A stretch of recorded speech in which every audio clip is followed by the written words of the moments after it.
Pakistan international airline ने Manchester के बाद 29 मार्च से लंदन के लिए भी परवाजें शुरू करने का ऐलान कर दिया। इस्लामाबाद से लंदन के लिए हफ्तावार 4 परवाजें चलाई जाएंगी।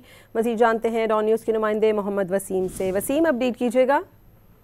पाकिस्तान इंटरनेशनल एयरलाइन ने बरतानवी ऑपरेशन में इजाफे का फैसला किया है। लंदन की परवाजें शुरू की जा रही हैं।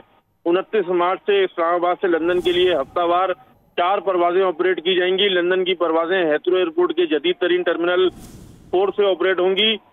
परवाजों में 6 साल के तवील वक्फे के बाद रवाना की जा रही हैं। लंदन के लिए जो PIA का सबसे पहला बैनुल अक़वामी और इंतहाई पुरकशिश रूट है ये, जिसके आमदनी भी जो है वो दीगर रूट के बनिस्बत ज्यादा होती है। इसी हवाले से जो है वो ये एक अहम डेवलपमेंट है कि अब जो है वो PIA ने बरतानवी ऑपरेशन में इजाफा करते हुए लंदन की परवाजें जो हैं वो शुरू कर दी हैं। जी, परवाजें 6 साल के तवील वक्त के बाद बहाल की जा रही हैं। बहुत शुक्रिया मोहम्मद वसीम आपका।